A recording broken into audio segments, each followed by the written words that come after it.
Well, good evening, preachers. In the world of passages that actually require nothing, this would be probably the premier one. And not just do we all know it, but we all know it by heart. So thanks, everyone. Glad to give this a shot. Um, it's such a privilege for me to be with you in this, somewhat limited way this evening. I'm reading a text on my screen into a camera attached to the top of an old MacBook Air. And I'm sitting at what I'm now calling my pandemic desk here in Chelsea, in New York City, where I have spent most of my working hours for the past year or so, like many of you. And that's about to end, thank God. The gospel reading we have for today is from Luke and is the reading for the Feast of the Visitation. I cannot get much happier than reflecting on Marian feasts, so thank you. And I'm doing that today with Dorothée Soleil, Sean Copeland, Catherine Keller, and Bell Hooks on my desk. So Against the Wind is old Dorothée Soleil, I'm sure many of you know it, and Fleshing Freedom, Sean Copeland, A Theory of Becoming, Catherine Tanner, and Belonging, Bell Hooks. So I'm telling you this because our context together is in a learning community of preachers. So it seems appropriate to name some of my very scattered and not at all structured process for this reflection. So to the prompt we were given for our preparation, that the gospel is bigger than the news, I would counter that the gospel makes demands of the news. The gospel is more demanding, more beautiful than the expectations of this world, and is called good news for the poor because it is. It is our work to interpret the ways this is true in our time. The gospel writers offer different starting points for how incarnation or enfleshment, as Sean Copeland names it, happens. In Mark, the Spirit descends upon Jesus in baptism. In John, from the foundations of the universe, Godness infuses the creation through the word. In Matthew, the lineage of the God-fearers is the lineage of Jesus of Nazareth. It is his inheritance. In Luke, which we've just heard, the Spirit overshadows, it fills two women. We read today that that Spirit fills Elizabeth, as it has overshadowed and come upon Mary. The Spirit. In these days, so soon after Pentecost, I could just turn my camera off right now and leave that with you. It is stunning, isn't it? That's how Luke begins. The Spirit comes to these two women and fills them. The Spirit that enlivens the disciples to speak into being the church. The disciples who witness resurrection and ascension as preparation to receive this mystery. Peculiarly, charismatically, given voice to interpret their experiences in words that warm the hearts of the diverse diaspora of their people that generates this new reality of us, the church. The Spirit we wish to come upon the church in those hats that our bishops wear for us. The Spirit that disturbs with truth, that comforts and that remains. The one that will lead us to truths that we cannot yet bear. That Spirit, she, that hovered over the not yet created world. This Spirit enters the bodies of two women, cousins of different generations, and literally brings new life through them in profound solidarity-inducing scandal, and marks the beginning of our faith, of the church, of God in flesh among us. What is the actual work of theology but an incantation at the edge of uncertainty? That's Catherine Keller. In our reading for today, Elizabeth and Mary are literally doing miraculous holy work, in that the holy is being made manifest through their bodies. God is given body. They are doing theological work in their song, in their words, incantation at the edge of uncertainty. The WTF is happening here kind of theology. The kind of thing that you and I might be lucky enough to encounter a few times in our own lives when the godness of a moment becomes unmistakable. But of course, probably never like this, with such a deep sense of rootedness and belonging, of miracle and wonder, of historicity and of legacy, of utter terror and tenderness. Solidarity, I said before, and I meant it, that they would be for one another. Amidst the scandal of the births they name as holy, they name as of the Spirit, so that the world might be changed and that you and I might believe. By Elizabeth's song, remember, who am I that the mother of my Lord should come to me, and blessed is she who believes. By Mary's song, God has come to the help of God's people. An incantation on the edge of uncertainty.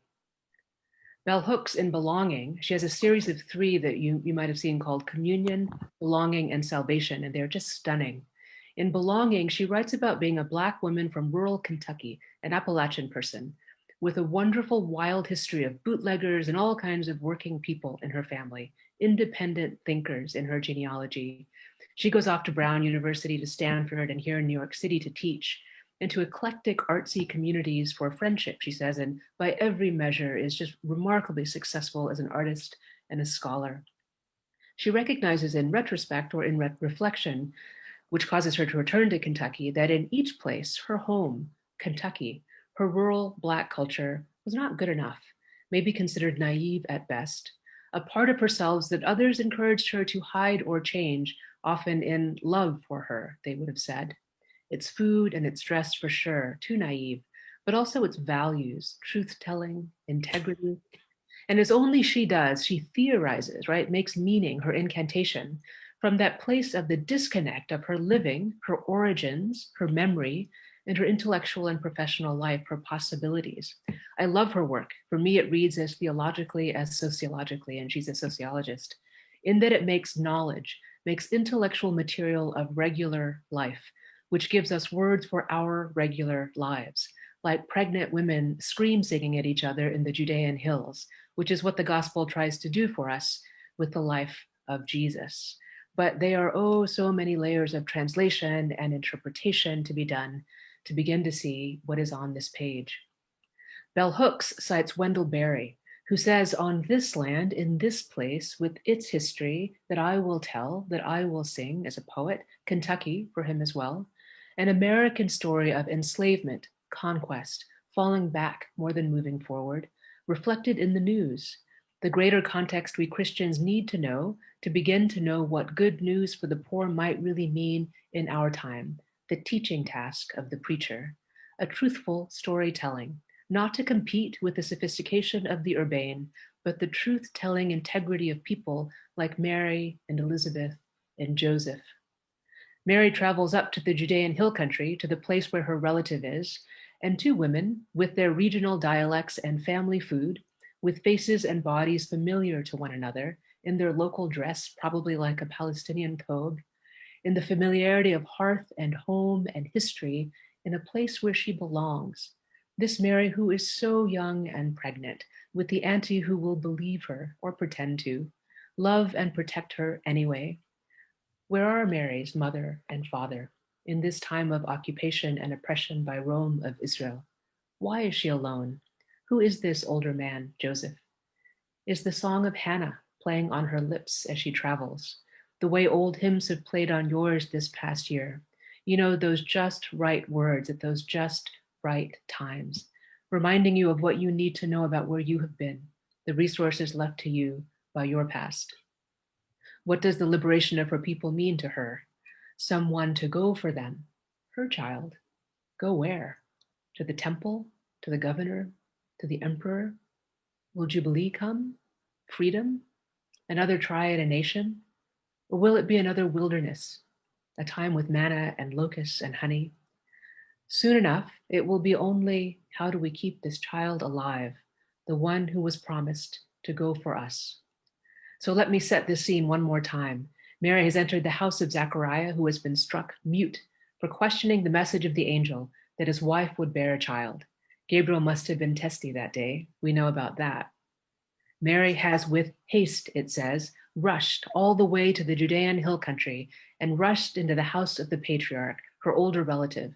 It is his house, the Bible makes sure that we know. She goes in through the door, greets the old man, probably not noticing his muteness in her haste, rushes into probably the kitchen or somewhere near the hearth of the home, up to her wise old cousin, Auntie Elizabeth, who she finds surprisingly hugely pregnant, and who begins to shout at her, a loud cry, it says. That means to me a scream and then a shouted song, blessed are you among women, Miriam.